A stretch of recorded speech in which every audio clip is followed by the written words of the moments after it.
एक मुस्लिम व्यक्ति जो बहुत बड़ा फकीर था। फकीर का गुजारा हिंदुओं के गांव से चलता था। वो हिंदुओं के गांव से अनाज और जो उसके घर की रोटी थी ना, वो हिंदुओं के गांव से ही चल रही थी। फकीर इतना जाना माना था कि हिंदुओं के गांव में जब वो जाकर खड़ा भी हो जाया करता था ना, तो हिंदुओं के गांव की जो माताएं बहनें होती हैं, अपने बालक को फकीर के सामने खड़ा कर दिया करती थी, जिन पर वो फूंक मारा करते थे। और घर से जो भी अनाज, रोटी, दाना, जो भी उनके घर में जितनी उनकी सामर्थ होती थी, उतना फकीर को दे दिया जाता है। दोस्तों, ये फकीर इस गांव में आता है और उस फकीर की बड़ी मान्यता है इस गांव में, जबकि इस गांव में एक भी घर मुस्लिमों का नहीं है। बाकी सब मतलब एक भी घर नहीं है मुस्लिमों का।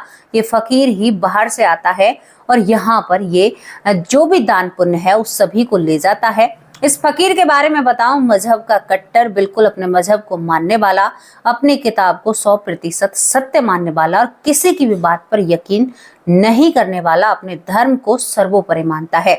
लेकिन कहते हैं ना कि हमें जिस चीज का गुमान होता है उस चीज को भगवान बहुत जल्दी तोड़ते हैं। दोस्तों, ये फकीर बिल्कुल बहुत ही अपने आप को नेक, और शायद ये कहीं ना कहीं नेक भी था, अल्लाह का बंदा था, ये भी मैं कह सकती हूँ। लेकिन एक दिन इसी गांव से एक हिंदुओं का बच्चा, जिसकी उम्र करीबन 3 साल रही होगी, 3 साल का बच्चा इस फकीर के पीछे, इसके कदमों के पीछे पीछे चलने लगता है। इसके पीछे पीछे जब ये इस हिंदुओं का बच्चा इस फकीर के पीछे पीछे चलता है, तो ये फकीर पीछे मुड़कर देखता है और कहता है कि बेटा तुम कहाँ जा रहे हो, बालक तुम कहाँ जा रहे हो। तो ये लड़का कहता है कि अब्बा, तुम मेरे अब्बा हो। फकीर कहता है, बावला हो गया है क्या, मैं तेरा अब्बा नहीं हूं। जब ये लड़का कुछ ऐसी बातें फकीर को बताता है तो फकीर घबराई हुई आंखों से और डरे हुए कदमों से आगे आगे बढ़ने लगता है और इस बच्चे की स्पीड भी फकीर के पीछे बढ़ने लगती है। लेकिन ये लड़का पीछे से कहता है कि आप मानो या ना मानो, मजहब की जो बेड़ियां आपके पाँव में पड़ी हुई हैं वो मुझे आपसे मिलने से नहीं रोक सकती। मैं आपका ही बेटा हूं और आप मेरे अब्बा हो और मैं अम्मी से जरूर मिलने के लिए आऊंगा। फकीर का जो मजहब था इस बात को स्वीकार करने में आड़े आ रहा था, और क्यों ये 3 साल का बच्चा जो हिंदुओं का था वो फकीर को अपना अब्बा बता रहा था, और क्यों फकीर, कौन सा मजहब क्यों आड़े आ रहा था, क्यों ये जो फकीर होता है इस बात को स्वीकार नहीं कर रहा था।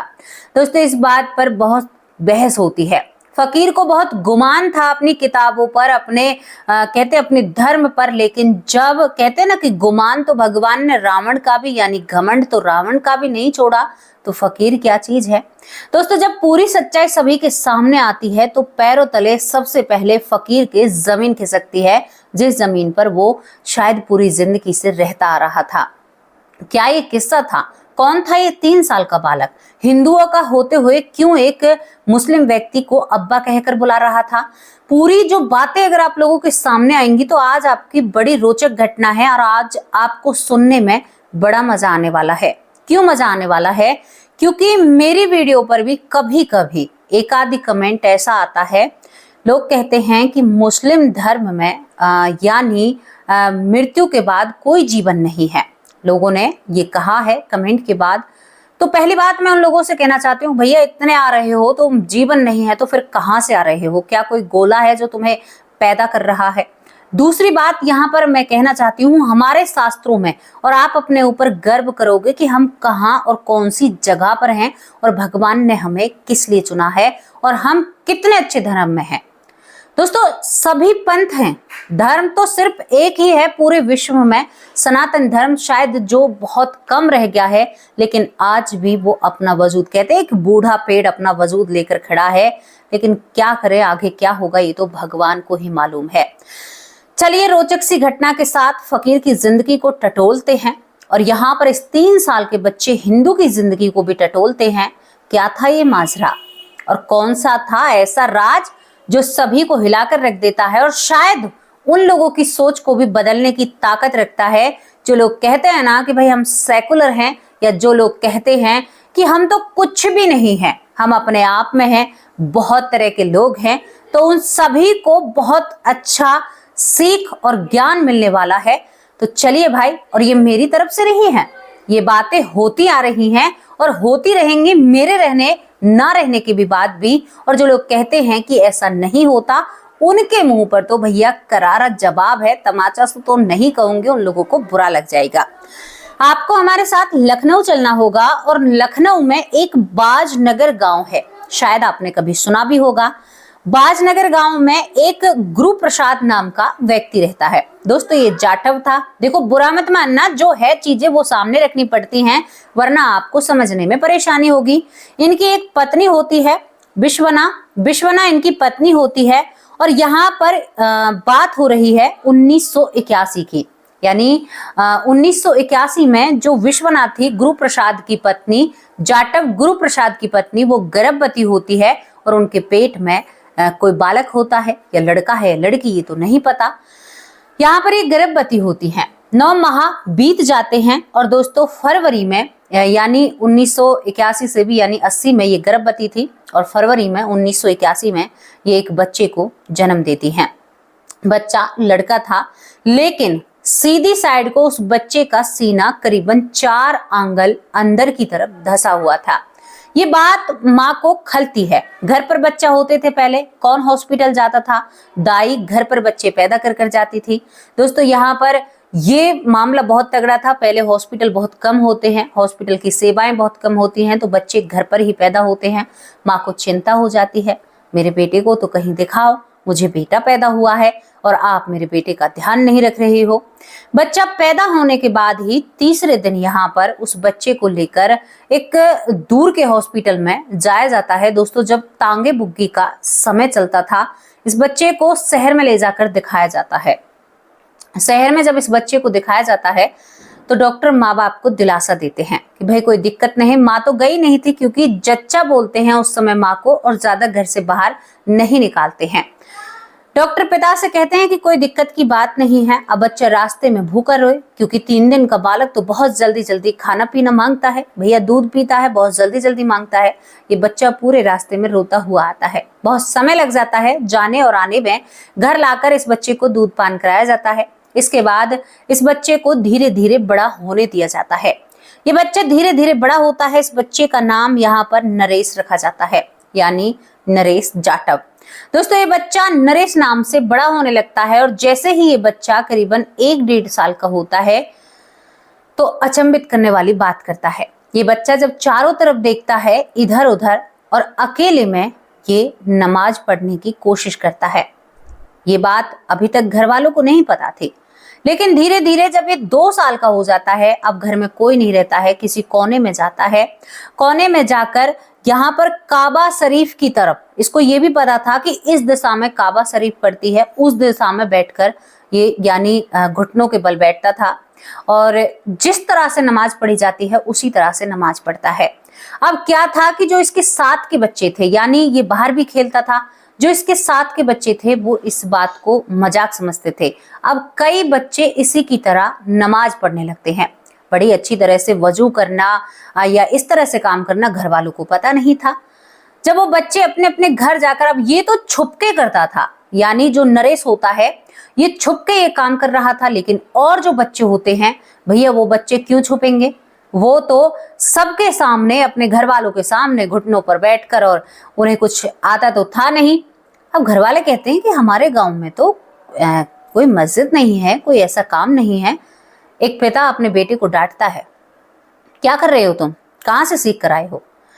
ये कहता है ये बच्चा कि बाबा, वो बच्चा भी करीबन ऐसा होगा 3-1 साल का, ये 2 साल का था। ये कहता है कि बाबा गुरु प्रसाद का बेटा नरेश वो इसी तरह से करता है, बड़ा मजा आता है ऐसे करने में, खेल कर चला जाता है। ये बात उस व्यक्ति को खल जाती है। दूसरी तरफ ये जो लड़का था नरेश, ये धीरे धीरे बड़ा हो रहा था और हर रोज ये टाइम पर नमाज पढ़ा करता था। ये बहुत बड़ी बात हो जाती है, टाइम पर नमाज हो रही थी। अब ये क्या करता है, जब ये 3रे साल में चलता है तो ये गांव में यानी खेतों पर जब जाता है तो खेतों में जो बड़ी बड़ी घास होती है या खेतों में ज्वार जो होती है उसके बीच में जगह बनाकर नमाज अदा किया करता था। इसको टाइम भी परफेक्ट पता था, इसको इक्वल बिल्कुल टाइम पता था। अब यहाँ पर क्या होता है कि जो उस लड़के का पिता था, जो अपने घर पर जाकर नमाज पढ़ रहा था, उस लड़के का पिता आज इस नरेश का पीछा करता है। पीछा जब करता है तो खेतों में वो प्रवेश करता है, देखता है कि ये बीच खेत में क्या कर रहा है। 3 साल का बालक डर भय बिल्कुल भी नहीं। जाकर देखता है तो यहाँ पर नरेश जगह बनाकर और नमाज अदा कर रहा था, बिल्कुल घुटनों के बल बैठकर, कानों के पीछे हाथ लगाकर, फिर थोड़ा सा झुककर।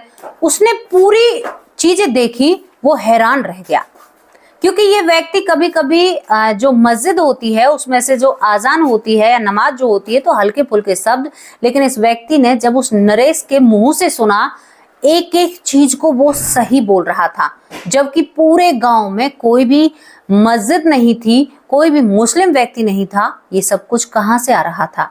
ये बड़ी हैरान कर देने वाली बात थी। यहाँ पर ये व्यक्ति वहीं पर नरेश को छोड़कर उसके पिता के पास जाता है। उसके पिता से कहता है कि गुरु प्रसाद, तुम अपने बेटे को क्या कहीं किसी मुस्लिम के साथ छोड़ते हो? तो गुरु प्रसाद हंसने लगता है, अरे भाई, मैं कहाँ किसी मुस्लिम के साथ, हमारे गांव में तो एक ही फकीर आता है, हैदर अली, बाकी और तो कोई नहीं है। तो यहाँ पर गुरु प्रसाद से ये पड़ोसी कहता है कि तुम्हारा बेटा एक एक शब्द को जानता है जो नमाज पढ़ते वक्त बोले जाते हैं। मुझे भी याद नहीं है, जबकि मैंने 100 बार से 200 बार कहा, 1000 बार नमाज को सुना होगा, लेकिन मुझे याद नहीं है। और तुम्हारा 3 साल का बेटा है। गुरु प्रसाद, तुम्हारे बेटे का कुछ मामला है, इसने बच्चों को भी नमाज पढ़नी सिखाती है। अब तक माँ बाप से बातें छुपी हुई थी, लेकिन धीरे धीरे कानों में थी, लेकिन माँ बाप भी हैरान हो जाते हैं। अब पूरे गांव में बातें चलने लगती हैं कि भैया यहाँ पर तो ऐसा होता है, यहाँ पर वो हो रहा है, यहाँ पर इसका बच्चा नमाज पढ़ रहा है, ये सारी चीजें कर रहा है। अब ये लोग मुस्लिम लोगों से कोई नफरत थोड़े ही करते थे, कोई बात नहीं, ऐसी कोई बड़ी बात नहीं थी। यहाँ पर बेटे को पूछा जाता है कि नरेश, तुम ऐसा क्यों करते हो? तो बेटा मौन और चुप रह जाता है। पता नहीं नरेश किसी से कुछ बातें साझा नहीं करता था, अपने ही लोगों से कतराता था और किसी से बात तक भी नहीं करना चाहता था। अपने घर में वो दूसरों के घर की तरह रहा करता था, किसी से कोई मांग नहीं, जांच नहीं, चुपचाप रहना हमेशा। लेकिन एक बात थी, इस गांव में जब हैदर अली नाम का फकीर आया करता था तो नरेश के चेहरे पर एक अलग ही चमक हो जाया करती थी। नरेश खुश हो जाया करता था हैदर अली को देखकर। हैदर अली फकीर को देखकर सभी अपने घरों से बच्चों को निकालकर फूंक लगवाया करती थी, माताएं बहनें, जैसा कि मैंने आपको बताया। अब ये लड़का, इसको भी कई बार हैदर अली ने फूंक लगाई होगी, लेकिन जब भी हैदर अली इस गांव में आता था तभी नरेश बचपन से ही एक टकटकी लगाए इस हैदर अली की तरफ देखता ही रहा करता था, निहारता ही रहा करता था।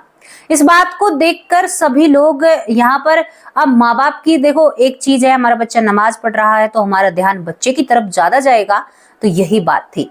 अब यहाँ पर एक दिन क्या होता है कि हैदर अली का आने का टाइम होता है। ये बच्चा 3 साल का होता है। हैदर अली जैसे ही इस गांव में आता है और अपनी झोली को फैलाता है तो माताएं बहनें टूट कर पड़ती हैं। कोई अनाज ला रही है, कोई आटा ला रही है, कोई दाल ला रही है, कोई चावल ला रही है, जैसी जिसकी। और हैदर अली को बहुत मान सम्मान इन हिंदुओं के गांव में दिया जाता था। हैदर अली एक ऐसे फकीर थे जो बिल्कुल अपनी बात के पक्के, ईमान के पक्के और अपने धर्म के प्रति बहुत निष्ठावान थे। यानी कहते हैं ना कि भाई हमारा ही है, जो कुछ है मन की भावनाएं थी, किसी से कहना थोड़ा ही था। ये बातें तो आगे निकलकर सामने आएंगी। अब यहाँ पर जो 3 साल का नरेश होता है, हैदर अली को देखकर आज हैदर अली का पीछा करने लगता है। हैदर अली कहता है कि बेटा, तुम्हें देखा तो है, तू मेरा पीछा क्यों कर रहा है? हैदर अली कुछ भी नहीं बोलता है, कहता है कि अब्बा, माँ कैसी है? हैदर अली हैरान और परेशान, कौन हो तुम और क्या बात कर रहे हो? तो ये कहता है, जो यहाँ पर नरेश होता है, अब्बा मैं मुसीर हूँ, मैं मुसीर हूँ, मुसीर अली साहा। इस बात को सुनकर हैदर अली के पैरों तले जमीन खिसक जाती है और कहते हैं हैदर अली, क्योंकि सुनसान रास्ता था, ये 3 साल का बच्चा पीछे ही जाए चला रहा था। तो यहाँ पर हैदर अली कहता है, तुम राक्षस हो, तुम जिंद हो, मेरी जिंदगी से निकल जाओ, तुम बहुत बेकार हो, तुम मेरे बेटे नहीं हो सकते। और ये बच्चा कहता है कि मैं आपका ही बेटा हूं। ये कहता है कि नहीं, तुम मेरे बेटे नहीं हो, तुम शैतान हो। हाँ, ये वर्ड ज्यादा बोलते हैं, शैतान, मैं राक्षस कह रही हूँ। तो यहाँ पर ये कहता है कि तुम शैतान हो, तुम मेरे बेटे नहीं हो सकते। और हैदर अली के पांव जोर जोर से चलने लगते हैं। ये लड़का दौड़ लगाने लगता है। अब्बा मैं तुम्हारा ही बेटा हूँ, अब्बा मुझे स्वीकार करो, मैं परेशान हूँ यहाँ पर, मुझसे रहा नहीं जा रहा, मैं तुम्हारा बेटा मुसीर अली साहा हूँ, मुझे कब लेकर जाओगे यहाँ से। हैदर अली वहां से भाग जाता है। भागने के साथ साथ हैदर अली मस्जिद में जाता है, भगवान के सामने यानी अल्लाह के सामने दुआ करता है और कहता है, हे खुदा मेरी मदद करो, हमारे मज़हब में तो लिखा ही नहीं है कि मुस्लिमों का पुनर्जन्म होता है। फिर ये मेरे सामने या तो ये कोई शैतान है, शैतान रूही उस बच्चे के अंदर, मेरे बेटे का शैतान या कुछ इस तरह की बातें वो करने लगता है, यानी उसे यकीन नहीं होता है ये सारी चीज़ें सत्य हो सकती हैं। दूसरी तरफ वो अल्लाह से दुआ करने लगता है कि मुझे सही उजाले में रखो, क्योंकि था तो वो सच्चा इंसान ही जो हैदर अली होता है। हैदर अली अब अपने घर पहुंच जाता है। घर पहुंचते ही उसे उस लड़के की बातें याद आती हैं। अब्बा मैं तुम्हारा बेटा मुसीर अली साहा, मुझे स्वीकार करो।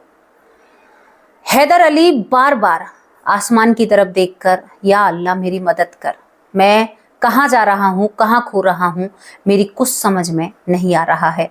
अल्लाह तू परवर दीदार है, मेरी मदद कर, मुझ पर रहम कर, उस शैतान से मेरा पीछा छोड़ा। मतलब इसकी सोच थी, और ये सोचता है कि अगर मैंने स्वीकार कर लिया वो मेरा बेटा है तो जितने भी मुस्लिम लोग हैं मेरे खिलाफ खड़े हो जाएंगे और वो कहेंगे कि तुम मजहब के खिलाफ चल रहे हो। अब बात थी 1980-81 की, आपको भी पता है उस समय क्या जोर शोर था। तो इस तो सुबह हो जाती है। दूसरी तरफ जो ये नरेश है, ये अपने घर वालों से कह देता है कि जो हैदर अली है वो मेरे पिता हैं। ये यकीन नहीं करते हैं। अब हैदर अली सोचता है कि शायद वो बात वहीं पर थम गई होगी। हैदर अली दोबारा इस गांव में यहाँ पर झोरी लेकर आते हैं, लेकिन जैसे ही आते हैं तो यहाँ पर हैदर अली से यहाँ नरेश के माँ बाप बात करते हैं, तो हैदर अली इन बातों को सिरे से ही खारिज कर देता है। नहीं, ऐसा नहीं हो सकता, हमारे मजहब में पुनर्जन्म नाम की जैसी कोई चीज़ है ही नहीं। हमारे यहाँ से जो एक बार आत्मा चली जाती है उसका कहीं वजूद नहीं होता। उसने साफ साफ कह दिया था, क्योंकि भाई वो भी फकीर थे, पैसे से उन्होंने सबकी चीज़ें जानी हुई थी। अब दोस्तों माँ बाप के आगे परेशानी हो जाती है। दूसरी तरफ यहाँ पर जो नरेश है वो माँ बाप को परेशान करता है, नहीं मुझे तो यहाँ पर, और हाँ एक और चीज जो मैं आपको बताना भूल गई, यहाँ पर जो नरेश होता है जो छोटी उम्र में होता है, छोटी उम्र थी ही 2.5 से 2 साल का जब ये होता है नरेश, तो यहाँ पर ये तांग एक चारपाई पर 2 रस्सियां बांधा करता था और छोटे पशु को खोलकर उस पशु को उसमें जोड़कर और चारपाई पर बैठकर तबड़क तबड़क किया करता था, यानी तांगे और घोड़े की आवाज निकालता है। और यहाँ पर ये एक चीज का नाम लेता है काकोरी और कड़खड़ा, खड़खड़ा काकोरी, कुछ इस तरह की बातें करता है। तो घर वाले जब इस बातों को सुनते हैं तो ये चीजें भी बचपन के लोगों को याद थी। अब काकोड़ी का जो यहाँ पर हैदर अली नाम का फकीर है वो काकोड़ी कस्बे का ही रहने वाला था। अब ये बात यहाँ पर फिट बैठती हुई नजर आती है। ये नरेश कहता है कि आप मुझे काकोड़ी लेकर चलो, मुझे काकोड़ी जाना है और अपने परिवार से मिलना है, मेरे बाबा मुझे स्वीकार नहीं कर रहे हैं। दूसरी तरफ ये लड़का जो होता है ये कहता है कि एक बार और मुझे हैदर अली फकीर से मिलना है, यानी मेरे पिता से मिलना है। अब यहाँ पर गांव के कुछ लोगों को पता था कि हैदर अली एक मस्जिद में रहते हैं, वहां पर जाते हैं और जाकर ये लड़का फिर दोबारा से कहने लगता है कि बाबा आप मुसीर अली को इतनी जल्दी कैसे भूल सकते हैं, मैं आपका बेटा हूं, आप मानो या ना मानो। लेकिन हैदर अली ने उस वक्त तक भी अपनी गर्दन नीची रखी और वो कुछ भी नहीं बोलता है। बहुत देर तक माता बच्ची करने के बाद ये माता पिता और ये बेटा घर आ जाते हैं। इस बात से जो नरेश होता है वो टूट जाता है, वो टूट जाता है कि मेरे पिता ने मेरे साथ ऐसा क्यों किया। अब यहीं पर मामला खत्म नहीं होता है। जब ये लड़का ज्यादा जिद करने लगता है तो माँ बाप उस गांव में, यानी जो काकोरी कस्बा होता है उसमें जाने से डरते हैं। क्यों डरते हैं? क्योंकि वहां पर जो पूरा एरिया था वो मुस्लिम एरिया था, वहां पर सभी मुस्लिम रहते हैं और मुस्लिम लोग पुनर्जन्म को मानते नहीं हैं। अगर हम वहां जाएं तो कहीं मुस्लिम कोई विवाद न करने लगे और हम कैसे फिर उनसे, आपको भी पता है ये सारी चीजें सबको पता है, लेकिन लोग कहने से कतराते हैं। अब दोस्तों यहाँ पर जो नरेश के माता पिता हैं गुरु प्रसाद और विश्वना, वो सभी अपने परिवार वालों को इकट्ठा करते हैं, पूरी कहानी परिवार वालों के सामने रखी जाती है। अब पूरी कहानी तो नहीं थी, आधी अधूरी थी, लेकिन इसको पूरी करना था। तो यहाँ पर परिवार वालों ने कहा कि बच्चे की बात है, अगर हमने इस बच्चे का ध्यान नहीं दिया तो ये यहीं पर अटक कर रह जाएगा, इसकी मानसिक हालत खराब हो जाएगी। क्योंकि हैदर अली ने जब मस्जिद पर उससे मिलने के लिए गए थे तो यहाँ पर एक कहते हैं ना कि जो मजार बनी हुई होती है, एक मजार का पता दिया था और तुम्हारा बच्चा वहां पर ठीक हो जाएगा, ये मेरा बेटा नहीं है, वहां पर भी ये कहकर इनको वहां से भेज दिया था। और लोग हैदर अली का कितना सम्मान करते हैं। यहाँ पर जो नरेश के माता पिता होते हैं, गुरु प्रसाद और उनकी माता उन्हें लेकर उस मजार पर पहुंच भी जाती हैं, लेकिन याददाश्त थोड़े ही मिटा सकती है कोई मजार। तो दोस्तों यहाँ पर पूरा परिवार कहता है कि भाई हम तेरे साथ हैं, कंधे से कंधा मिलाकर यहाँ पर गुरु प्रसाद को बोला जाता है। और गुरु प्रसाद के साथ मिलकर ये पूरा परिवार अब यहाँ पर इस काकोरी कस्बे में पहुंच जाते हैं। काकोरी कस्बे में पहुंचते ही यहाँ पर जो नरेश के माँ बाप हैं वो पूछने लगते हैं कि भाई यहाँ पर हैदर अली का जो फकीर है उनका घर कहाँ पर है। तभी यहाँ पर 3 साल का जो नरेश होता है वो रोने लगता है, कहता है जब मैं तुम्हारे साथ आया हूं तो तुम्हें पता पूछने की क्या जरूरत है। आप यकीन नहीं मानोगे, नरेश ने अपने माँ बाप को, चाचा ताऊ को, जहां वहां पर 25 से 30 लोग लेकर गए थे, ये लोग डर के कारण, ये सभी लोगों को रास्ता बताते हुए हैदर अली फकीर के घर में जाकर ये खड़ा हो जाता है जो नरेश होता है। और जाते ही वहां पर एक महिला होती है और उस महिला के पास जाकर यहाँ पर ये कहता है कि अम्मी मैं आ गया हूं और तेरा बेटा मुसीर अली अब तेरे पास ही रहेगा। वहां पर वो महिला होती है जिसका नाम नाजिमा होता है, जो हैदर अली फकीर की पत्नी होती है, यानी मुसीर की माँ होती है। मुसीर की यानी जो यहाँ पर नरेश होता है, नरेश पिछले जन्म में मुसीर था और मुसीर की माँ यहाँ पर नाजिमा होती है। नाजिमा को अम्मी कहता है और जाते ही कहता है कि अम्मी अब मुझे वापस मत भेजना और मुझे चाय और अंडा खाना है। दरअसल जो यहाँ पर मुसीर होता है वो चाय और अंडे का बहुत शौकीन होता है। ये महिला जो होती है नाजिमा, इसकी आंखों में आंसू आ जाते हैं और कहती है बेटा तुम किसी के भी हो, लेकिन तुमने मेरे बेटे मुसीर अली की मुझे याद दिला दी है। तभी यहाँ पर नरेश कहता है कि अम्मी मैं मुसीर अली ही हूँ, आप मुझे पहचान क्यों नहीं रही हैं। वो कहती है कि ऐसा नहीं हो सकता, हमारे मजहब में ऐसा कहीं पर भी नहीं लिखा है कि कोई आत्मा वापस लौटकर आ सकती है। दोस्तों यही बातें चल रही थी। अब यहाँ पर जो ये मुसीर अली होता है और फिर यहाँ पर नरेश जो होता है उसकी आंखों में आंसू आ जाते हैं और वो कहता है कि तुम्हारा धर्म तुम्हारे लिए इतना महत्व हो गया कि मैं दोबारा सफर करके यहाँ पर आया हूँ और तुम मुझे स्वीकार करने से मना कर रही हो।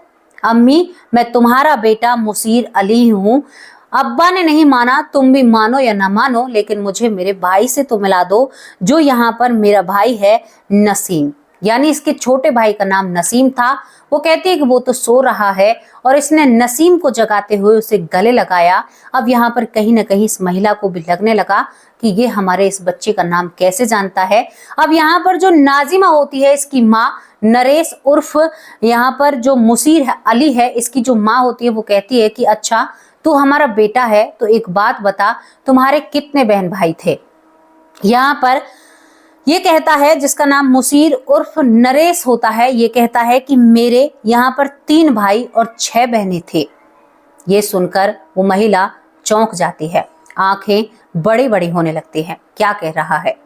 वो सभी के नाम बताता है। वहां पर उसकी बड़ी बहन और उसके जीजा आए हुए थे, यानी मुसीर के बड़ी बहन और जीजा जो इस जन्म में नरेश है वो आए हुए थे।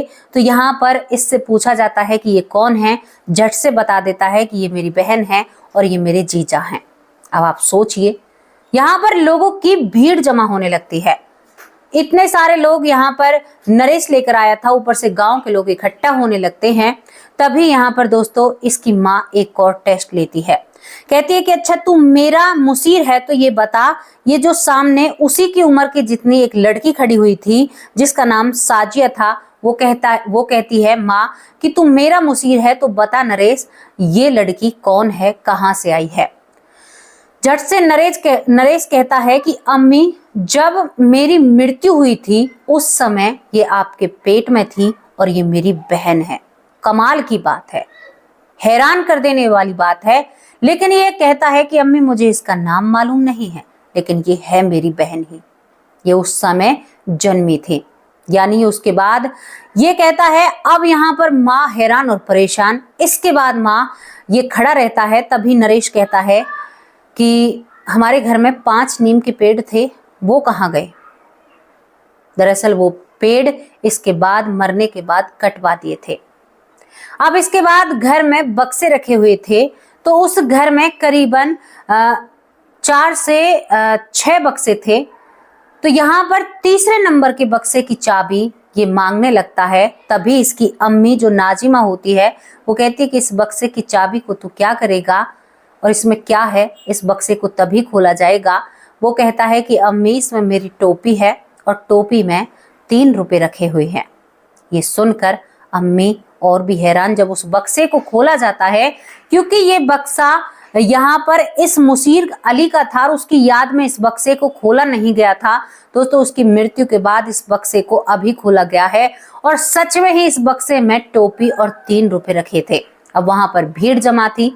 भीड़ जमा होते होते अब ये सभी को पहचानने लगा था। सभी से कहा तुम फलाने हो, तुम ठिकाने हो, सबसे बात करता है। तभी इसकी नजर एक व्यक्ति पर पड़ती है जिसका नाम जहीद होता है। जहीद से कहता है कि जहीद तुम ठीक हो, तुम्हारे बाल बच्चे अच्छे हैं। वो कहता है कि हाँ भाई मेरे बाल बच्चे अच्छे हैं। जहीद से कहता है कि जहीद मुझे एक बात बताओ, मैंने मरने से पहले तुम्हें 300 रुपए दिए थे, क्या तुमने वो पैसे मेरे घर वालों को लौटा दिए। जहीद एकदम से अपने कदम पीछे हटाता है, तुम सच में ही मुसीर अली हो। और जहीद ने कहा हाँ भाई, तुम्हारी मृत्यु के बाद तुरंत मैंने वो पैसे जुटाकर तुम्हारे घर वालों को दे दिए। जहीद अगर चाहता तो इस चीज से, इस बयान से बेईमानी कर सकता था। यहाँ पर इस लड़के को, नरेश को झूठा बना सकता था, लेकिन वो अपने ईमान से नहीं डिगा। दोस्तों पूरे समाज के सामने, पूरे लोगों के सामने सच्चाई खड़ी हो जाती है। ये सच्चाई आसपास के गांव में चर्चित हो जाती है और इस सच्चाई को जो भी सुनता है, मुस्लिम लोगों की आंखें खुल जाती हैं। जो वो किताबों में पढ़ते हैं, क्या वो झूठ पढ़ रहे हैं या उन्हें गुमराह किया जा रहा है। उन्हें बताया जाता है कि आपका पुनर्जन्म नहीं हो सकता। तो भैया ये सब कुछ क्या है, और मैं दावे के साथ कह सकती हूँ सच्ची घटना है, रियल स्टोरी है। आपको यकीन ना हो तो आप इस पर सर्च भी कर सकते हैं, रिसर्च भी कर सकते हैं। और जो मैंने काकोरी बताया है, आप काकोरी जाइए। और आपको मैंने बताया है जो लखनऊ का बाजनगर है, आप उसमें भी जा सकते हैं। जाटव परिवार था, आप किसी भी तरह से, किसी भी एंगल से इसकी रिसर्च कर सकते हैं। यहाँ पर डॉक्टर स्टीवेंसन जो बहुत बड़े शोध करता थे पुनर्जन्म पर, आप उसकी किताब को खंगोल सकते हैं। यहाँ पर दूसरे रिसर्च करता, उनका नाम बहुत बड़ा है जिसमें लेने में थोड़ी सी दिक्कत होती है, तो आप उनको भी जान सकते हैं। तो बताइए यहाँ पर कहाँ झूठ है। अब बात थी कि मृत्यु कैसे हुई थी। इस बच्चे ने अपनी शर्ट के जो थेगड़ी लगी हुई थी, दोनों ही परिवार गरीब थे। हैदर अली का भी परिवार गरीब होता है, जो फकीर होता है क्योंकि वो पेशे से फकीर थे। और दूसरी तरफ जिस घर में नरेश ने जन्म लिया, यानी यहाँ पर मुसीर ने जन्म लिया था, वो घर भी गरीब ही था। अब यहाँ पर इस शर्ट के बटन खोलकर और अपने सीने पर हाथ रखकर कहता है कि अब्बा बताइए ये निशान मुझे कब लगा। सभी लोग उस मंजर को याद करते हैं जब यहाँ पर मुसीर अली को हादसे के बाद नहलाया जाता है और उसके शरीर में यहीं पर चोट आई थी। दरअसल वो छाती का जो गड्ढा था वो चोट के कारण था और दूसरे जन्म में भी वो साथ लेकर पैदा होता है। मुस्लिम लोगों के कदम पीछे हट जाते हैं। जो लोग बहुत ज्यादा अपने मजहब पर कूदते थे वो सोचने पर मजबूर हो जाते हैं। और दोस्तों यहाँ पर ये सारी घटना सभी को झंझोर कर रख देती है। दरअसल यहाँ पर जो मुसीर अली था बहुत अच्छा इंसान था। उसकी मृत्यु 25 साल की उम्र में हो जाती है और यहाँ पर वो एक गरीब परिवार से था। तो पहले वो सब्जी बेचने का काम करता है क्योंकि घर में पैसों की तंगी और किल्लत होती है। फिर वो तांगा जो बचपन में जोड़ा करता था, इस जन्म में वो तांगे पर सब्जी बेचता है और सब्जी भी, तांगा भी वो किराए पर लेकर चलाता है उस समय पर। लेकिन एक टक्कर के कारण ट्रैक्टर ने उस तांगे में टक्कर मार दी और जिसके कारण यहाँ पर जो मुसीर अली है उसकी मृत्यु हो जाती है और सीने में चोट लगने के कारण उसकी मृत्यु हुई थी। और वो मृत्यु के निशान उसके शरीर पर अब तक, मतलब जब तक वो जीवित रहा था तब तक उसके साथ ही रहते हैं। अब बताइए आप क्या कहोगे इस घटना के बारे में और क्या सोच है आपकी? ये कहानी बहुत प्रसिद्ध है और आपको बताऊं इसके बाद इस पर चर्चाएं चलती हैं, अखबारों में इसके बारे में खबर लिखी जाती है, तो स्टीवेंसन आते हैं, रिसर्च करते हैं और सब चीजों में ये लड़का पास और खरा उतरता है। ये पूरा परिवार जो मुस्लिम परिवार है, यहाँ पर अब तक जो हैदर अली नाम का फकीर इस बात को स्वीकार नहीं कर रहा था, लेकिन जब बेटे ने प्रमाण दिए तो उसके बाद इसकी आंखें भर आती हैं और ये अपने बेटे को कसकर गले लगा लेता है, जो नरेश होता है, और आंखों से आंसू टपकने लगते हैं। बेटा, उसी दिन महसूस हो गया था जब बचपन से तू मुझे एक दूसरी निगाहों से देखता रहा करता था, और जब तुमने मुझे अब्बा कहा तो मेरा सीना गदगद हो गया, लेकिन ये मजहब मेरे आड़े आ रहा था और ये कहता है कि ये मेरा ही बेटा मुसीर है। इस तरह की ये बातें करता है, गले लगाकर इसको स्वीकार करता है पूरा परिवार, पूरा गांव, और किसी ने भी कोई हंगामा खड़ा नहीं किया। और दोस्तों, यहाँ पर इस नरेश लड़के को उसके माँ बाप के साथ करीबन 5 रुपए देकर वहां से विदा किया जाता है। और जब इसके भाई बड़े बड़े हो जाते हैं और इनके कारोबार चलने लगते हैं, हालत सुधरने लगती है, तो ये आपस में मिलना जुलना भी चलता रहता है। ये थी वो घटना जो एक मुस्लिम लड़के ने हिंदू परिवार में जन्म लिया, लेकिन संघर्ष बहुत बड़ा था। कमाल की बात थी, पिता उसी गांव में झोली मांगने के लिए आया करते थे जिस गांव में बेटे ने दूसरा जन्म लिया। कहां से कहां तक लोग आत्मा जाती है, आत्मा के कितने तरीके के वो हैं, आज इस घटना में आपको सब महसूस हो रहा होगा। जिंदगी बड़ी अनोखी है जनाब, हमें जाने किस मोड़ पर ले जाकर खड़ा कर दे। आज हम जिस तरफ से विरोध कर रहे हैं, क्या पता दूसरी बार हम उस विरोध वाली जगह पर खड़े हो जाएं और हमारे अपने ही हमारा शायद विरोध कर रहे हो। तो आप दूसरे नहीं हो, आप अपने आप को दूसरा समझते हो और कहते हो कि हम कयामत तक ये करेंगे वो करेंगे, लेकिन थोड़ा सा शांति से बैठकर इन सारी चीजों पर रिसर्च करना, शोध करना, सोचना, समझना, प्रकृति क्या है, ब्रह्मांड क्या है, क्यों ब्रह्मांड को नासा के साइंटिस्ट भी ब्रह्मांड ही कहते हैं, यूनिवर्स ही कहते हैं, भैया क्यों इसका कोई ऐसा नाम नहीं रखा गया, इसका ब्रह्मांड ही नाम क्यों पड़ा है? आंखों को खुली होकर भी तुम ये कह रहे हो कि हमें दिख नहीं रहा, तो भैया इसमें हम क्या कर सकते हैं? कैसी लगी आप लोगों को स्टोरी? और आज नाम नहीं लूंगी क्योंकि घटना ही पूरी 32 मिनट की है, 33 मिनट की है। अगर इसको नहीं बताती विस्तार से तो समझ में नहीं आता। ये सच्ची घटना है, जो सन बताए हैं आपको वो इक्वल है, बिल्कुल जायज है। तो इस घटना पर आपकी क्या राय है, क्या सोच है, अपनी राय कमेंट बॉक्स में जरूर लिख कर जाना, क्योंकि आपके कमेंट से मेरा मनोबल बढ़ता है और मेरे प्यारे परिवार में आपके कमेंट का इंतजार करती हूँ। मैं भले ही आप लोगों को रिप्लाई ना दे पाऊँ किसी कारणवश, लेकिन मैं कमेंट जरूर देख लेती हूँ, क्योंकि मेरे यहाँ पर जब कमेंट आते हैं तो मैं जरूर उन्हें समय निकाल कर देखती हूँ। तो कैसी लगी ये स्टोरी बताइए, और अब क्या कहोगे आप इसके बारे में भी बताइए। अब या तो उनकी किताब में कुछ गलत लिखा है, बताइए, उनकी किताब में साफ साफ लिखा है कि पुनर्जन्म होता ही नहीं है, तो फिर उस किताब में गड़बड़ी है।